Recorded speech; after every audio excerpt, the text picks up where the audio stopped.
Your money में हमारी कोशिश होती है आपको वो हर जानकारी पहुंचाने की जो आपकी फाइनेंशियल सिक्योरिटी से जुड़ी हो, और आज हम करेंगे आपकी कंप्लीट फाइनेंशियल प्लानिंग। नमस्कार, मैं हूं कविता थपलियाल और आज मेरे साथ है ऑप्टिमा मनी मैनेजर्स के पंकज मटवाल। आपका स्वागत है पंकज जी शो पर।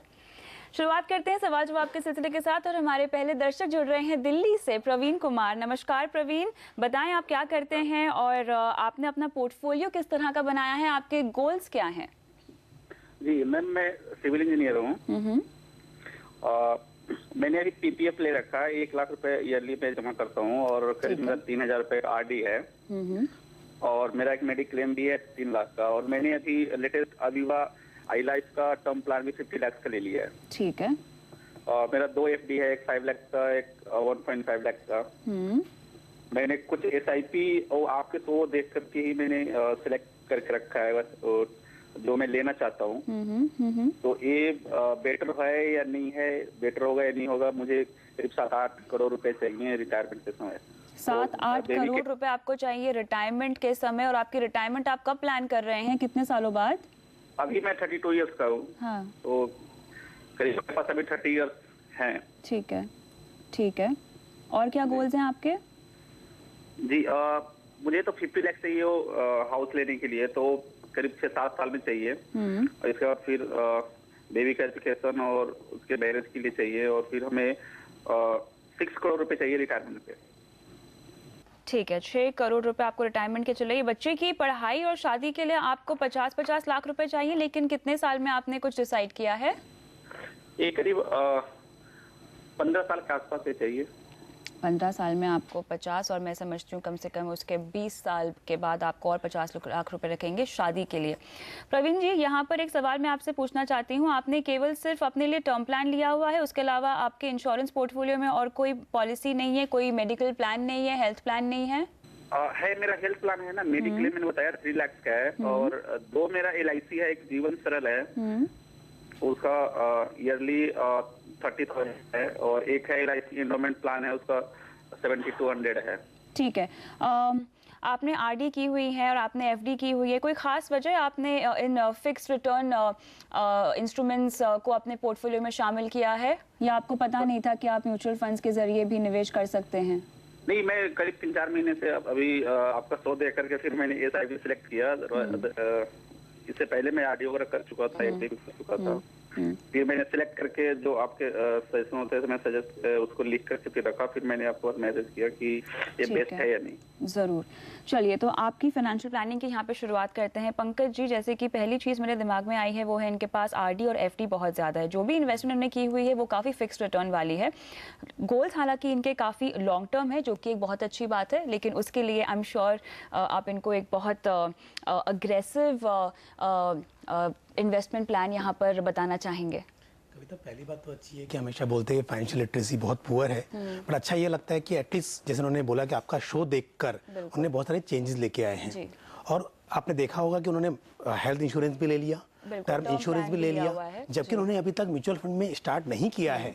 बट जैसा हम बोलते हैं कि पहले प्रोटेक्शन, उसके बाद में फिर गोल के लिए इन्वेस्ट करना, तो बिल्कुल राइट स्ट्रेटेजी फॉलो कर रहे हैं। थोड़ा सा एक ये है कि कंटिजेंसी के लिए, हालांकि फिक्स डिपॉजिट है इनके पास में, तो वो भी एक उनके पास में अवेलेबल है। Health insurance, life insurance, term plan ले लिया है, सब ले लिया है। ओनली शायद क्योंकि ये बोल रहे हैं 3-4 महीने से ही देखना स्टार्ट किया है, इसके लिए उन्होंने जो LIC के प्लान ले लिए हैं, वो शायद एक अच्छा विकल्प नहीं है, क्योंकि इस तरह के प्लान में आपको अच्छे रिटर्न्स नहीं मिलते हैं। जब आपका गोल, आपने 6 करोड़ की बात की है, जो कि एक सही गोल है आपके रिटायरमेंट के लिए, क्योंकि 28 साल तो कम से कम बचे हुए हैं। अगर हम 32 ईयर्स की एज लेके चलते हैं और 60 ईयर्स में रिटायरमेंट की बात करते हैं, तो लंबा वक्त है। तो 6 करोड़ रुपीस प्लस बच्चों की एजुकेशन के लिए, तो यहाँ पर आपको वेल्थ क्रिएट करने की जरूरत है। ये इस तरह की पॉलिसीज में आपको ये है कि जो पैसा आप इन्वेस्ट कर रहे हैं वापस मिल जाएगा, पर उसके ऊपर रिटर्न क्या मिलेगा? 5-6% रिटर्न, मतलब आपका शायद इन्फ्लेशन को भी बीट नहीं कर पाएगा। तो आपको अगर बड़ा पैसा इकट्ठा करना है, वेल्थ क्रिएट करनी है, तो वो लंबे वक्त में इक्विटी के थ्रू ही पॉसिबल है। ठीक है। तो आप अच्छे इक्विटी म्यूचुअल फंड में SIP के जरिए निवेश करें। आपने फंड सेलेक्ट किए हैं, लेकिन प्रॉब्लम यह है कि म्यूचुअल फंड अपने आप में एक डाइवर्सिफाइड प्रोडक्ट है। आप एक इक्विटी म्यूचुअल फंड में निवेश करते हैं, मतलब आपका पैसा 25-30 कंपनीज के शेयर में निवेश होता है। तो उस हिसाब से अगर आप 8,000 रुपये महीना निवेश करने के लिए 8 म्यूचुअल फंड में इन्वेस्ट करते हैं तो वो ओवर डाइवर्सिफिकेशन हो जाएगा, वो सही नहीं है। और एक ही कैटेगरी में एक से ज़्यादा स्कीम रखने का भी मतलब नहीं बनता है। तो आप लार्ज कैप में और मिड कैप में एक एक स्कीम आप कीजिए। तो इस तरह से मतलब अगर 2 लार्ज कैप में आप रख लीजिए, एक आप मल्टी कैप और एक मिड कैप स्कीम में निवेश कीजिए। तो लार्ज कैप में ICICI Prudential dynamic fund, Birla Sun Life frontline equity, ये अच्छे फंड्स हैं। इस तरह से यूटीआई अपॉर्चुनिटी फंड में आप निवेश कीजिए और एक मिड कैप में एसबीआई इमर्जिंग बिजनेस फंड। तो आप सिर्फ 4 फंड ही अपने पोर्टफोलियो में रखिए। मैं ये नहीं बोल रहा हूँ कि जो फंड आपने सेलेक्ट किए हैं वो खराब हैं, बट उनमें से अगर हम बात करें, ये जो 4 फंड हैं, ये 4 स्कीम्स बेस्ट हैं आपके लिए। आप इन स्कीम में ही इन्वेस्ट कीजिए और समय के साथ में अपने इन्वेस्टमेंट को बढ़ाते जाइए। यहाँ पे जो गोल्स हैं 3 तो इनके लॉन्ग टर्म है, लेकिन जो 6-8 साल में ये घर खरीदने की बात कर रहे हैं जिसके लिए इनको 50 लाख रुपए लगेंगे, उसके लिए कोई और इन्वेस्टमेंट स्ट्रैटेजी इनको अपनानी होगी या इनके एग्जिस्टिंग इन्वेस्टमेंट्स में से ही आप कुछ इनको निकालने की सलाह देंगे? एक तो देखिए, इनके पास जो फिक्स डिपॉजिट है वो यहाँ पर काम आ जाएंगे इनके पास में। और दूसरी बात, इनके पास एक जीवन सरल पॉलिसी उन्होंने बताया है जो थोड़ी सी फ्लेक्सिबिलिटी है उस पॉलिसी में। तो 5-6 साल के बाद में उसको ये सरेंडर कर सकते हैं, उस पैसे को थोड़ा यूज कर सकते हैं। फिर भी इन्होंने जो घर लेने की बात की है, लोन तो लेना ही पड़ेगा, सिर्फ डाउन पेमेंट के लिए जो पैसा करना है उसका ही अरेंजमेंट करना है। तो उसके लिए ये जो इंश्योरेंस पॉलिसी है, फिक्स डिपॉजिट है, और प्लस जितना भी पैसा और बचा सकते हैं अपना बजट बनाएं।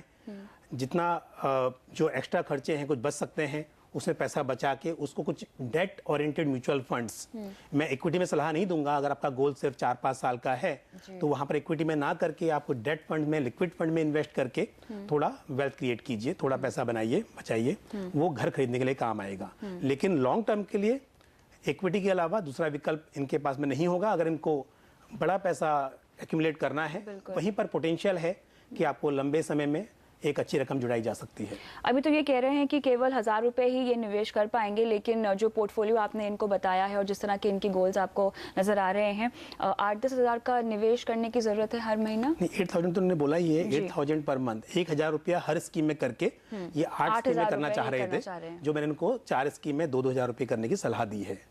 तो 8,000 रुपये तो कर रहे हैं। अगर समय के साथ में ये बढ़ाते जाएंगे इसको तो डेफिनेटली लंबे वक्त में अपने गोल अचीव कर पाएंगे। प्रवीण जी, आप अगर हमारे साथ फोन लाइन पे अभी भी जुड़े हुए हैं तो आपसे मैं कवर के बारे में पूछना चाहूंगी, मेडिक्लेम कवर का। आपने अपने लिए और अपनी फैमिली के लिए अलग से कोई कवर लिया है, और कि आपने अपने माता पिता को भी उस कवर में शामिल कर लिया है? नहीं, इसमें मेरा है, वाइफ का और मेरी मदर का है, फादर इसमें इंक्लूड नहीं है। ओके, आप अपने कवर का नाम बताएंगे यहाँ पर? वो तो मुझे अभी याद नहीं है। चलिए कोई बात नहीं। मैं वही आपसे समझना चाह रही थी कि अगर आपने अपने पेरेंट्स के लिए इंडिविजुअल पॉलिसीज अगर ले रखी हो तो वो ज़्यादा अच्छा विकल्प होता, बजाय उसके कि आप फैमिली फ्लोटर में उनको शामिल ना कर लें। नहीं, फैमिली फ्लोटर में तो शायद नहीं होंगी, क्योंकि वैसे भी जो फैमिली फ्लोटर पॉलिसी होती है हस्बैंड वाइफ और बच्चे की होती है। एब्सोल्युटली। तो ये क्या इंडिविजुअल पॉलिसीज में ही क्या होता है कि एक ही पॉलिसी के ऊपर सबके नाम होते हैं, but that is kind of individual plan only. तो पेरेंट्स उनके फ्लोटर पॉलिसी में नहीं होंगे, वो पॉलिसी इंडिविजुअल ही होगी। बट उन्होंने बोला फादर को नहीं किया है, तो उसकी वजह क्या वजह थी अपने फादर को इंक्लूड नहीं किया उस पॉलिसी में? मैं दिल्ली में रहता हूँ, फादर यहाँ नहीं रहते हैं, इसलिए उनका 65 ईयर्स एज हो चुका है। तो इन्होंने मेडिकल चेकअप के लिए बोला था, तो मेडिकल चेकअप उसमें पॉसिबल नहीं था, इसलिए पॉसिबल नहीं हो पाया। कोई बात नहीं, आप देखते रहिए, ट्राई कीजिए, अगर कोई पॉलिसी मिलती है तो ले लीजिए उनके लिए। बाकी अच्छा है, मैंने जो प्लान आपको स्कीम बताई है उसमें आप इन्वेस्ट कीजिए और आपके गोल अचीव। 4 फंड्स के नाम आपको यहाँ पे दे दिए गए हैं, तो आप अपने निवेश की शुरुआत जल्द से जल्द कर सकते हैं, और योर मनी लगातार देखते रहिए।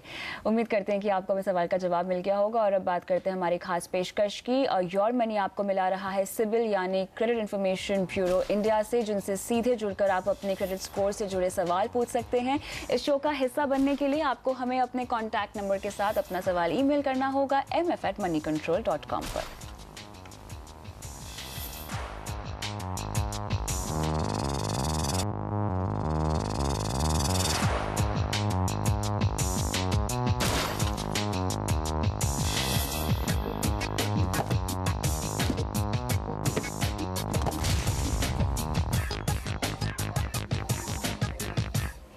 प्योर मनी में हम कर रहे हैं आपकी कंप्लीट फाइनेंशियल प्लानिंग और मेरे साथ है पंकज मटवा। लेते हैं अगला सवाल। हमारे साथ फोन लाइन पे देवेंद्र प्रताप सिंह है राजस्थान से। नमस्कार देवेंद्र, सवाल पूछिए।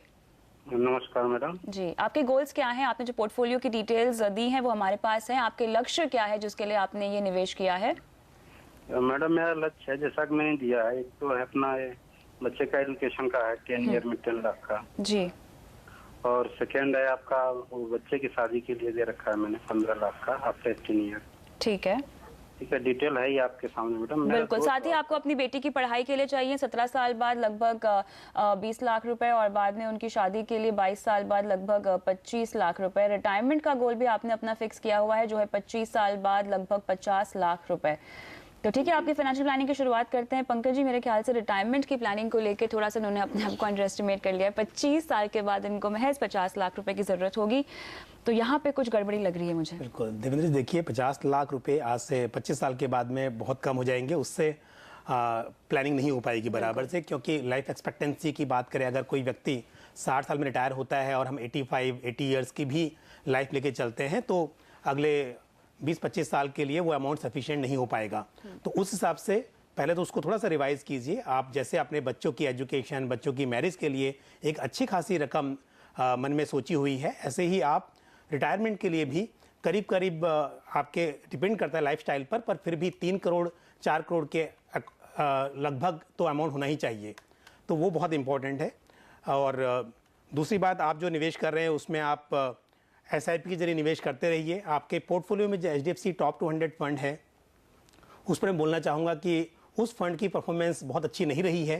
फंड का साइज़ भी काफ़ी बड़ा है, बीटा फंड का 1 से ऊपर है, जो एक दर्शाता है कि इसमें थोड़ा सा अप डाउन ज़्यादा रहेगा। तो इस हिसाब से उस फंड से आप निकल सकते हैं। और आपके फंड में डेट फंड नहीं है, वो आप इंक्लूड कर लीजिए, क्योंकि आपके पोर्टफोलियो हमेशा एक बैलेंस होना चाहिए इक्विटी और डेट के बीच में। साथ ही आपने सवाल ये भी पूछा था कि गोल्ड में निवेश करने का आप सोच रहे हैं, गोल्ड म्यूचुअल फंड का, तो मेरे हिसाब से तो आपको ज़रूरत नहीं है, क्योंकि अभी गोल्ड के रिटर्न्स हमने देखे हैं पिछले कुछ समय से भी अच्छे नहीं हैं। शादी को ध्यान में रखते हुए भी ये गोल्ड इकट्ठा करने की बात कर रहे होंगे। इन टर्म्स ऑफ ज्वेलरी अगर ये कलेक्ट करना चाहें तो मेरे ख्याल से कर सकते हैं बेटी की शादी के लिए। इन्होंने देखिए गोल्ड म्यूचुअल फंड में निवेश करने की बात कही है, तो पहले मैं उस बारे में बोलूंगा कि उस हिसाब से अगर रिटर्न्स के हिसाब से या वेल्थ क्रिएशन के लिए बोल रहे हैं तो अभी फिलहाल आने वाले कुछ समय में और ऐसी उम्मीद नहीं की जा सकती गोल्ड से कि अच्छा रिटर्न देगा।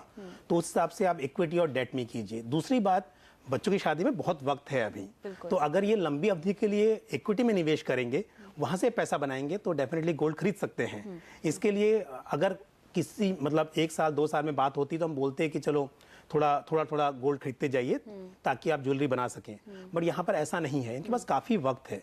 तो ये एक अच्छे पोर्टफोलियो में इक्विटी और डेट में निवेश करें। इक्विटी हमेशा थोड़ा रिस्क रहता है कि मार्केट ऊपर नीचे होते हैं, लेकिन ये भी देखना जरूरी है कि लंबी अवधि में यही एक विकल्प है जहां पर आप अच्छे रिटर्न्स की उम्मीद कर सकते हैं। तो उस बात को ध्यान में रखते हुए अपने पोर्टफोलियो में आप इक्विटी और डेट के हिसाब से निवेश कीजिए। 50 लाख का टर्म प्लान इन्होंने लिया हुआ है जो मेरे ख्याल से पर्याप्त होगा इनके लिए।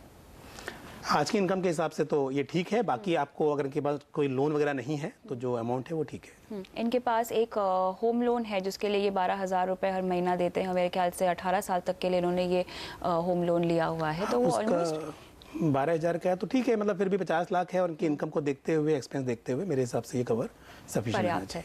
और आप हमारे साथ अगर फोन लाइन पे हैं देवेंद्र, तो आपने अपना इंश्योरेंस पोर्टफोलियो कुछ बनाया है? मैडम मेरे को 2 क्वेश्चन, आज जैसा सर ने बताया मेरे को 2 चीज पूछना था। एक तो मेरे को रिटायरमेंट के लिए सर ने बोला कि 50 लाख पर्याप्त नहीं है जी, तो इसको मैं कैसे कैलकुलेट करूं, कितना अमाउंट फिक्स करूं इसका? ठीक है। दूसरा सवाल, इन्होंने बोला डेट फंड के लिए, तो मेरे कोई 1000 SIP के लिए डेट फंड कोई सजेस्ट कर दें। ठीक है, तो इनको सबसे पहले हम फंड का नाम सजेस्ट करते हैं। ICICI prudential long term plan, ये एक डेट फंड है, अच्छा डेट फंड है, इसको आप अपने पोर्टफोलियो में इंक्लूड कीजिए। और दूसरा आपने बोला कैसे कैलकुलेट करूं, उसका तरीका है आपका जो आज का एक्सपेंस होता है, मतलब EMI निकाल दीजिए, बच्चों के एजुकेशन उसमें से हटा दीजिए, क्योंकि वो खर्चे आपके रिटायरमेंट के वक्त खत्म हो जाएंगे। बाकी जो घर में खर्चा होता है, हाउस होल्ड एक्सपेंस बोलते हैं, उसको एक 7% का इन्फ्लेशन लेके आप एक फ्यूचर वैल्यू कैलकुलेट कीजिए, तो आपको मालूम चलेगा कि जिस वक्त रिटायर होंगे उस वक्त मंथली खर्चा कितना होगा। तो किसी का खर्चा अगर आज के रेट में 25,000 रुपये होता है तो उस वक्त करीब करीब 1-1.25 लाख रुपया खर्चा होगा, ये लेके चल सकते हैं। तो वो हिसाब से अगले 20-25 साल, क्योंकि वो पैसा चाहिए, आगे भी इन्फ्लेशन रहेगा, तो लगभग आपके लिए अगर मैं बात करूं तो मेरे हिसाब से 3-3.5 करोड़ रुपए, तो आज के हिसाब से जो आपका आज का खर्चा है, आज की इनकम है, आगे और खर्चे बढ़ेंगे तो आपका लाइफस्टाइल चेंज होगा, तो उस हिसाब से और बढ़ाया जा सकता है। बट आज की बात करें तो करीब 3-3.5 करोड़ रुपए का लक्ष्य तो आप लेके चलिए। चलिए, तो यहाँ पे उम्मीद करते हैं कि जी। सेकेंड चीज था, मैंने एचडीएफसी टॉप 200 बंद करने के लिए बोला गया, उसके अगेंस्ट में आईसीआईसी ब्लू चिप या फ्रैंकलिन ब्लू चिप में 1000 ऐड कर सकता हूँ क्या? देखिए, मैंने तो, क्योंकि आपने जो डेट फंड मैंने बताया उसमें सोच रहा था कि जो आप बंद करेंगे उसको आप ये डेट फंड में स्टार्ट कर देंगे ICICI Prudential long term plan में। बट उसके अलावा भी अगर आप थोड़ा सा कर सकते हैं तो फिर आप ICICI Prudential focus blue chip जो है उसी में बढ़ा दीजिए, वो अच्छा फंड है। बिल्कुल, उम्मीद करते हैं कि आपको अपने सवालों का जवाब मिल गया होगा और जल्द से जल्द आप अपनी प्लानिंग यहाँ पर शुरू करेंगे देवेंद्र जी। इसी के साथ योर मनी में वक्त है ब्रेक का, जल्द लौटते हैं।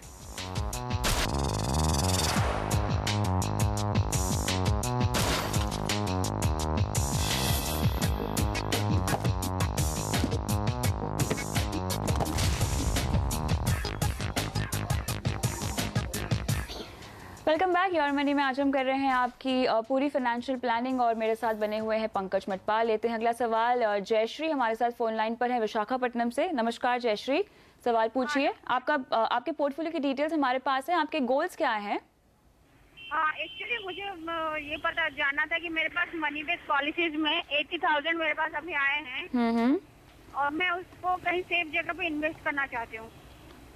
ठीक है। और क्या जी? अगर इसके बाद जो मेरी सेविंग्स है, हाँ, मैं 9,000 रुपीज आरडी में जमा करती हूँ, 4,000 मेरे पेरेंट्स को भेजती हूँ। बिल्कुल जयश्री, वो तमाम डिटेल्स हमारे पास हैं आपके पोर्टफोलियो की। आपकी प्लानिंग शुरू करते हैं यहाँ पर। जैसे कि उन्होंने अपने सवाल में भी लिखा हुआ है कि ये बहुत जल्द शादी करने वाली है, केवल 3 से 4 महीने ही है और साथ ही ये अकेली ही खर्चा उठाएंगी अपनी शादी का। तो ऐसे में जो मनी बैक पॉलिसी इनको पैसे मिले हुए हैं पंकज जी, उसे कहीं इन्वेस्ट करने में समझदारी है कि वो सीधा शादी के खर्चे में उन पैसों को लगा सकती हैं? देखिए, एक तो ये है कि इनकी ये, क्योंकि पेरेंट्स को भी पैसा देती हैं, फैमिली भी डिपेंडेंट है इनके ऊपर, और दूसरा शादी जल्दी करने वाले हैं, पूरा ही खर्चा उठाने वाली हैं, तो ये पैसा शादी में खर्च हो ही जाएगा उस हिसाब से। लेकिन क्योंकि 3-4 महीने का टाइम है, तो सलाह ये होगी कि उतने टाइम के लिए इस पैसे को लिक्विड फंड में पार्क कर दें। किसी भी म्यूचुअल फंड की एक लिक्विड फंड स्कीम होती है जहां पर आपको मार्क टू मार्केट कम होता है, रिस्क कम होता है, और आप उसमें इसको निवेश कर सकते हैं और आपकी कंटिजेंसी के लिए भी काम आएगा। अगर बीच में जरूरत पड़ती कभी भी, उसके लिए जरूरत पड़ेगी। दूसरी बात, इन्होंने जैसे बोला है ये फिक्स डिपॉजिट, आरडी इस तरह के निवेश करती हैं, तो अभी तो ठीक है कि ये कंटिजेंसी फंड के लिए पैसा रखें, शादी के लिए पैसा जुटाएं। बट सलाह ये होगी कि लंबी अवधि के लिए जब बात करते हैं, उसके लिए अपने पोर्टफोलियो में थोड़ा इक्विटी को इंक्लूड कीजिए। आप डायरेक्ट इक्विटी में ना करें, लेकिन बहुत सारे अच्छे diversified equity mutual fund scheme है जहां पर आप SIP के जरिए निवेश करके अपने गोल अचीव कीजिए, वो इनके लिए इंपॉर्टेंट है। इंश्योरेंस की बात करते हैं, इन्होंने शायद कोई टर्म प्लान नहीं लिया है अपने लिए, जो कि मुझे लगता है इनको ले लेना चाहिए। बहुत ही जरूरी है। अगर पेरेंट्स डिपेंडेंट हैं इनके ऊपर, तो इनको सबसे पहले वही काम करना चाहिए था कि हेल्थ इंश्योरेंस अपने लिए और साथ में टर्म इंश्योरेंस पॉलिसी अपने लिए, ताकि अगर गॉड फॉरबिड कुछ होता है तो जो फाइनेंशियली डिपेंडेंट हैं आपके ऊपर, उनको कुछ प्रॉब्लम ना हो। तो अभी इनको एक इमीडिएटली हेल्थ इंश्योरेंस पॉलिसी और साथ में एक टर्म प्लान ले लेना चाहिए। LIC की पॉलिसी जो इन्होंने ली हुई है, मनी बैक पॉलिसी है, हालांकि इसमें आप इनको बने रहने की सलाह देंगे? क्योंकि अभी ये मालूम नहीं कितने टाइम से कर रहे हैं, कितनी उसके सरेंडर वैल्यू है, तो मैं अभी ये कहना चाहूंगा कि आप बने रहिए उसके अंदर। लेकिन उसका जो पैसा आता है आपके पास इस वक्त, तो आप शादी में खर्च कर देंगे, बट आगे जब आएगा, अगर लंबे अवधि का गोल है, तो जो सर्वाइवल बेनिफिट यानी मनी बैक आपके पास आता है, उसको ऐसी जगह निवेश कीजिए जहां पर वो पैसा बढ़े। चलिए, तो यहाँ पर आपको इस तरह का निवेश करना है कि आप जो भी निवेश करें आपका पैसा उससे बढ़े, यानी थोड़ा सा आपको इक्विटी म्यूचुअल फंड्स की तरफ अपना रुझान यहाँ पर बढ़ाना पड़ेगा। जयश्री जी, यही आपको सलाह दी जा रही है आज योर मनी पर। इसी के साथ बहुत बहुत शुक्रिया आपका आज शो पर आके तमाम सवालों का जवाब देने के लिए। और योर मनी में आज के लिए इतना ही, लेकिन आप बने रहिए हमारे साथ। नमस्कार।